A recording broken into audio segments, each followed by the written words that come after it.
We are learning new details about a deadly police chase in Savannah, including the identities of those involved and a long list of charges now filed.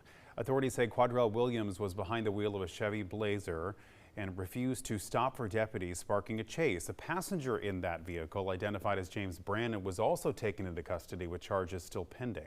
Investigators say their pursuit ended just before 10 Thursday morning at the intersection of Capitol Street and Pennsylvania Avenue. Georgia State Patrol troopers say Williams ran a red light, slamming into a Nissan. The impact killed both people inside that vehicle, a passenger who was ejected at the scene and the driver who was trapped and later died at the hospital. The crash remains under investigation. Meanwhile, police are looking for a suspect after a shooting at Savannah State University. It happened around 2:30 Sunday morning in the parking lot area of Bostic Hall, one of the student residence buildings. University police say the suspect is a man who was wearing all black clothing and was last seen running toward President's Gate. Several agencies are searching for the suspect, and we'll keep you updated on air and online as we learn more.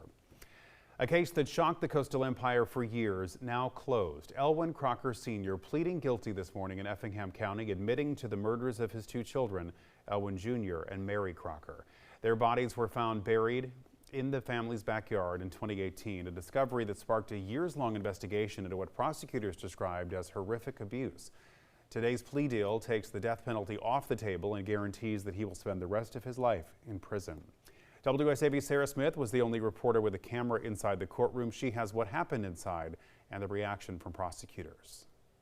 Guilty or not guilty? Guilty. Are you in fact guilty?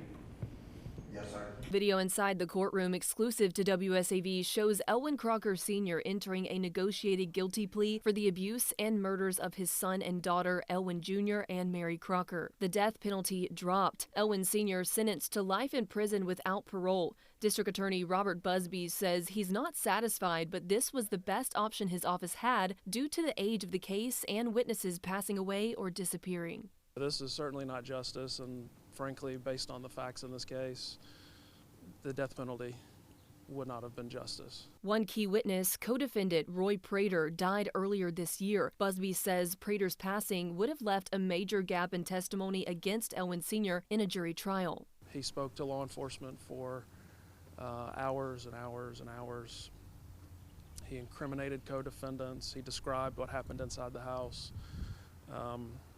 His passing means all of that evidence that he was going to provide for us is now gone. Busby provided a timeline of the abuse and murders. Elwyn Jr. was confined in a metal dog crate without food and water, subjected to mental and physical abuse until the child died in the fall of 2016. And Mary Crocker, also confined to a smaller dog crate without nourishment and sexually abused before her death in the fall of 2018. Both siblings' bodies placed in trash bags and buried in the family's property. What these children went through, there is no punishment available under the law. That would be justice in this case. Co-defendants Candace Crocker, Kimberly Wright, and Mark Wright entered guilty pleas related to the murders. The case, which has haunted this community, now officially closed. It is a relief that it's over, but it's certainly mixed feelings. I was very driven to get the maximum sentence in this case, and it was disappointing that it ended up being life instead. But yeah, it is a relief. That was Sarah Smith reporting. There was a third child in the Crocker home when this abuse and the murders took place, according to the DA's office. James Crocker has cerebral palsy. He can now avoid the possibility of testifying now that this case is not going to trial. A would-be break-in on Fort Argyle Road in Chatham County ends with an arrest. Police say a man armed with knives tried to get into a home and a vehicle before officers tracked him down. Chatham County Police say Joshua Rowe is facing charges of criminal trespass and criminal damage to property. Police say he attempted to break into a home on Fort Argyle, but after failing, he left the scene. Rowe was booked into the Chatham County Detention Center. New developments tonight in the Highway 82 wildfire response in Brantley County, where officials are now easing some evacuation orders and reopening select roads. The Brantley County Sheriff's Office says it is adjusting evacuation zones and road closures around the Highway 82 fire after a brief break in fire weather conditions. Officials stress this does not mean the fire is under control. In the updated guidance, some roads are not back open. Certain sections remain closed, including the western portion of Albert Gibson Road and portions of Murphy Road leading toward Mineral Springs. For many families, the wildfire has already taken everything, leaving them to lean on shelters, donations, and each other. WSAV's Isley Herschel takes you inside one of those donation centers where one fire victim who lost his home is now helping others who are going through the same thing. See stuff like this on TV, watching the news, over in California and stuff like that. Never thought it would happen to us. More than 100 homes destroyed in the past week due to the wildfires spreading through Brantley County. Ivy Driggers is one of many who lost his home. We just lost our house and everything. After sleeping in a tent for 4 days, he found himself at the Brantley County Elections Office, which is now being used as a donation center. Finally come by here, they help us out, and I've been here for the last 3, going to 4 days here. They set me up with a room, me and my friend, and I've been coming every day to help them. Now he's paying it forward by volunteering himself at the center. Help people get the stuff to the car, help people get stuff out of the cars, do whatever I need. I ain't asked for nothing in return. His work is going towards helping people like Hilda Bellinger. I don't even know if I got a home standing. She was forced to evacuate last week and is in a motel until she can go back to her property. Through all of this, she's choosing to stay positive. If I lost everything I have, I'll start over again. I'm not going to give up. As for Ivy, he's happy for the support he's getting and to give it back. I feel great about it. I'm glad I'm able to, you know. It's better than sitting in a tent in the woods like I was for 4 days in the beginning.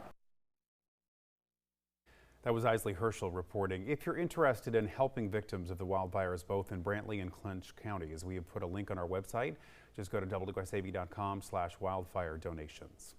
As we've seen with the fires in our area, a strong, well-equipped department can make all the difference. WSAV's Evan Smoke spoke with one local department that's now being recognized among the best in the country. ISO is an organization that comes in and evaluates a community's ability to mitigate risk. So the process is basically one where they measure and evaluate the risk and then the community's ability to mitigate that risk. ISO stands for Insurance Services Office. The private organization assigns a public protection classification to departments across the country. Following an evaluation last September, the SFD was upgraded from ISO Class 2. We're always looking to improve and make sure that our operations are as efficient and effective as they possibly can. I wouldn't say there was any one significant thing or in particular thing that we've done.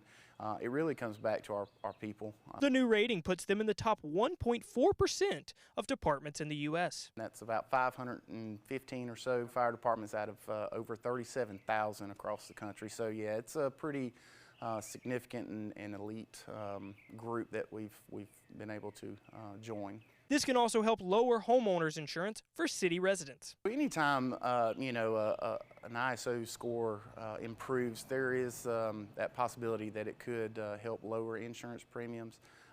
It's dependent upon individual insurance companies, the property, the policy. The new rating will go into effect later this year on September 1st. Reporting in Statesboro, Evan Smoke, WSAV News 3 on your side.